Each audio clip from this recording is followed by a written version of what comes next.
നമ്മുടെ നാടിൻ്റെയും അനുഭവം അത് തന്നെയാണ്.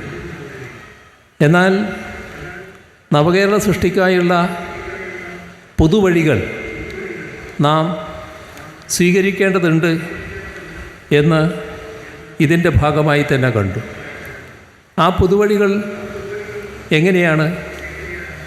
നവകേരള സൃഷ്ടിക്ക് ആവശ്യമായ സഹായം സാധാരണ നിലക്ക് കേന്ദ്ര ഗവൺമെൻറ്റിൽ നിന്ന് ലഭിക്കേണ്ടതാണ്.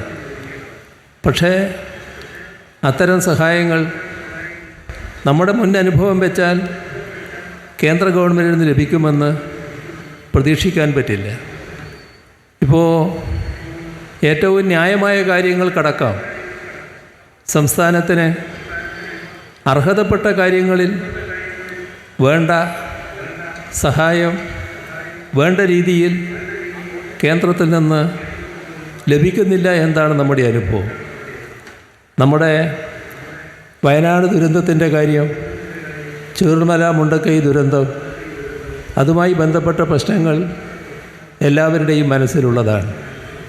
നമ്മോടൊപ്പം ദുരന്തം നേരിട്ട മറ്റൊട്ടേറെ സംസ്ഥാനങ്ങളുണ്ട്.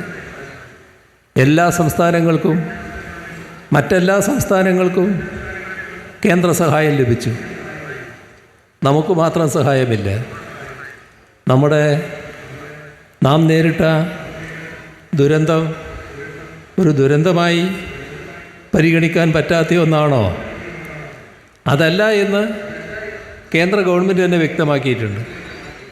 പക്ഷേ സഹായം മാത്രമില്ല, ആവശ്യമായ റിപ്പോർട്ടിനാണ് കാത്തു നിൽക്കുന്നത് എന്ന് നേരത്തെ പറയുകയുണ്ടായി.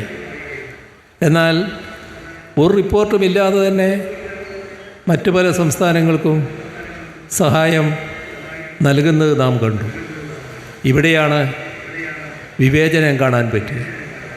ഒരു നാടിനോട് എത്രമാത്രം ക്രൂരമായ വിവേചനം കാണിക്കുന്നു എന്നതാണ് അതിലൂടെ വ്യക്തമായത്. അതിനു മാത്രം എന്ത് പാതകമാണ് നാം ചെയ്തത്? ഇവിടെ ഇന്ത്യ രാജ്യത്തിൻ്റെ ഭാഗമാണല്ലോ നമ്മുടെ സംസ്ഥാനം. ഇന്ത്യ രാജ്യത്തിന് അപമാനം വരുത്തി വെക്കുന്ന ഒരു സംസ്ഥാനം എന്ന നിലയിൽ ഇവരെ ഒരു സഹായവും നൽകി സഹായിക്കേണ്ടതില്ല എന്ന നിലപാട് ഇന്ത്യ ഗവൺമെൻറ് എടുത്തതാണോ? നമ്മുടെ നാട് ഇന്ത്യ എന്ന രാജ്യത്തിന് ഒട്ടേറെ അഭിമാനകരമായ നേട്ടങ്ങൾ നേടിക്കൊടുത്ത നാടാണ്. അത് ഇന്ത്യ ഗവൺമെൻറ്റിന് സമ്മതിക്കുന്നതാണ്. നമ്മുടെ രാജ്യത്തിലെ സംസ്ഥാനങ്ങളെടുത്താൽ ആ സംസ്ഥാനങ്ങളിൽ പല കാര്യങ്ങളിലും നമ്പർ 1 എന്ന നിലയാണ് കേരളത്തിനുള്ളത് എന്ന് അവരുടെ കേന്ദ്രത്തിൻ്റെ വിവിധ വിലയിരുത്തൽ സംവിധാനങ്ങൾ രേഖപ്പെടുത്തിയിട്ടുള്ളതാണ്. നീതി ആയോഗിൻ്റെ പലതരത്തിലുള്ള വിലയിരുത്തലുകൾ. എന്നിട്ടും ക്രൂരമായ അവഗണന. എന്തുകൊണ്ട്? അതാണ് നാം ചിന്തിക്കേണ്ടത്. ഒരു കേരള വിരുദ്ധ സമീപനം കേന്ദ്ര ഗവൺമെൻറ്റിൽ നിന്നുണ്ടാകുന്നു. അത്തരമൊരു മനോഭാവം സാധാരണ ഗവൺമെൻറ്റിനുണ്ടാകേണ്ടതല്ല. ആ മനോഭാവം വരുന്നത് കേന്ദ്രത്തെ ഇന്ന് ഭരണ നേതൃത്വം വഹിക്കുന്ന BJPയുടെ മനോഭാവത്തിൽ നിന്നാണ്. BJPയുടെ ആ മനോഭാവത്തിന് അടിസ്ഥാനമായി മാറുന്നത് കേരളമെന്ന സംസ്ഥാനം BJPക്ക് അന്യമായി നിൽക്കുന്നു എന്നുള്ളതുകൊണ്ടാണ്. BJPയെ കേരളം വേണ്ട രീതിയിൽ സ്വീകരിക്കുന്നില്ല.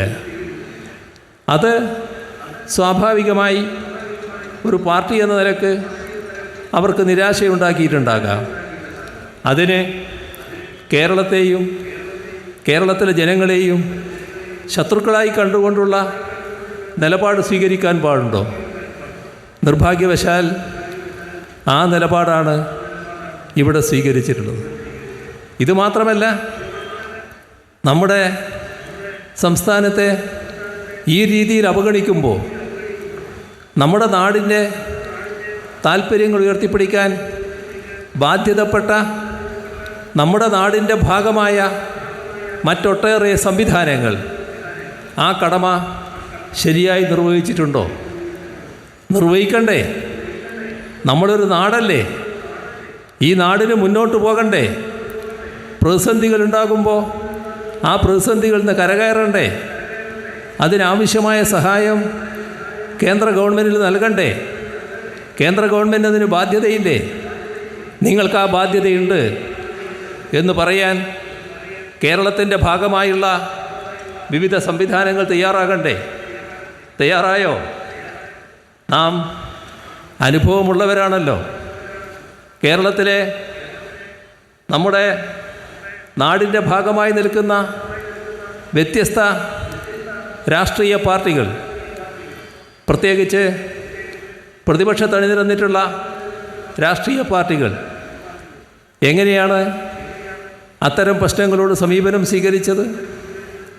ഇപ്പോൾ മുണ്ടക്കൈ ചൂരൽമല പ്രശ്നത്തിൽ കേരളത്തിലെ UDF എംപിമാരെല്ലാവരും കൂടി കേന്ദ്ര ഗവൺമെൻറ്റിനെ കാണുന്നതിനും കേന്ദ്ര ഗവൺമെൻറ് സമീപനത്തിൽ പ്രതിഷേധിക്കുന്നതിനും തയ്യാറായി എന്ന ഭാഗം കണ്ടുകൊണ്ട് തന്നെയാണ് ഞാൻ പറയുന്നത്.